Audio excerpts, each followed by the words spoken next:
Non, alors nous on a dissocié tout de suite les outils du groupe et Farid et moi en perso. Nous-mêmes, on anime nos propres comptes en perso et pour ça on n'a pas de community manager, c'est nous-mêmes en direct, donc on n'a pas beaucoup de temps non plus pour réfléchir vraiment à des contenus éditoriaux, donc c'est plus le diary un petit peu de ce qu'on fait, de où on est, et puis de temps en temps un petit peu d'opinion sur quelques sujets qui vont nous intéresser.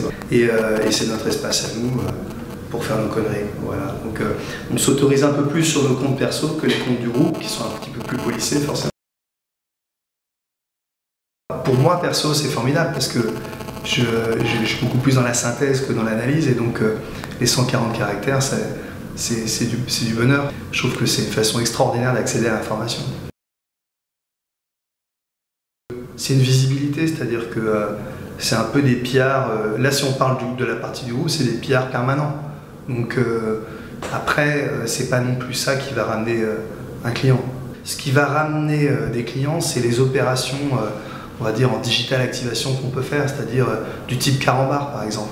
Carambar qui a eu un écho extraordinaire auprès des annonceurs, qui a une opération de cross-média qui passe par Twitter, mais c'est pas que Twitter, c'est une opération qui passe par Twitter, mais dont Twitter est central. Et là, la visibilité d'une opération comme Carambar rapporte évidemment beaucoup d'annonceurs. Donc c'est très intéressant d'aller chercher et de suivre l'information à sa source, donc l'opinion des journalistes non filtrés de la ligne éditoriale. Donc pour ça c'est génial. On est en avance, on a même 2 coups d'avance sur les versions digitales des magazines et des journaux, en suivant directement les journalistes. La relation change un petit peu dans le sens où elle est plus filtrée par les lignes éditoriales. J'ai arrêté NetVibes avec Twitter en fait, et Twitter est encore plus à la source avant de commencer à être un peu plus actif. C'est bien déjà de rentrer passivement et puis d'absorber un petit peu le contenu. Et après, oui, bien sûr, ça permet d'avoir, avec une timeline très active, ça permet d'avoir quand même une sensation, une intuition. En Chine, finalement, on est beaucoup plus libre que ce que la propagande de l'Ouest raconte sur la liberté d'expression. Oui, il y a quelques sujets sensibles qui sont identifiés, dont il ne faut pas parler, mais il y a quand même une très grande liberté. Et il y a même une forme intelligente de subversion et d'humour qui se développe, et il y a une permissivité beaucoup plus importante que ce qu'on peut imaginer à l'Ouest. Ça s'appelle Fred et Farid. Les gens n'attendent pas de nous non plus des trucs complètement policés. L'ensemble de la France est passé sur Twitter, tout le monde.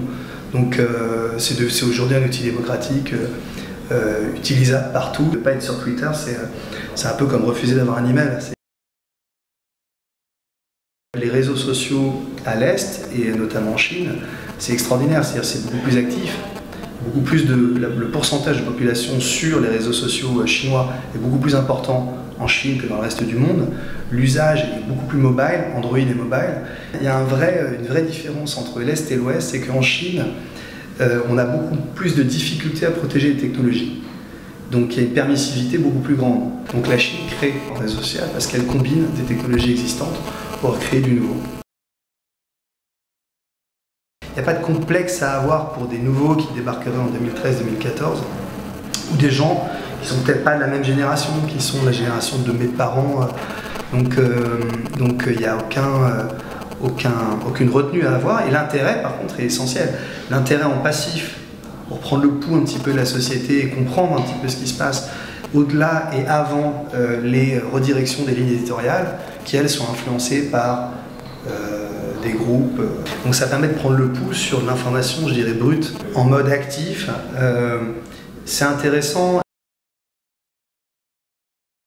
Et c'est vrai qu'il y a dans l'esprit du Twitter français une approche encore vachement touchante, qui est très respectable et très touchante, mais un peu à l'instar du cinéma français. Il y a un truc un peu de la twittosphère française versus la twittosphère américaine par exemple, ou la webosphère chinoise, qui est passée dans un mode beaucoup plus industriel. C'est un outil extraordinaire de dialogue et de conversation avec des gens qui ne sont pas dans notre tout premier cercle. C'est un outil d'ouverture sur le monde. C'est formidable de pouvoir aussi simplement s'ouvrir à des dialogues avec tous les pays du monde. Quant à la décomplexion sur les sujets, ouais, elle est importante. L'idée d'un bon goût digital, moi me gêne, parce que je trouve qu'on rentre dans des logiques bourgeoises appliquées au digital. Et donc, il n'y a pas de bon goût à avoir, si ce n'est celui de l'ouverture aux autres.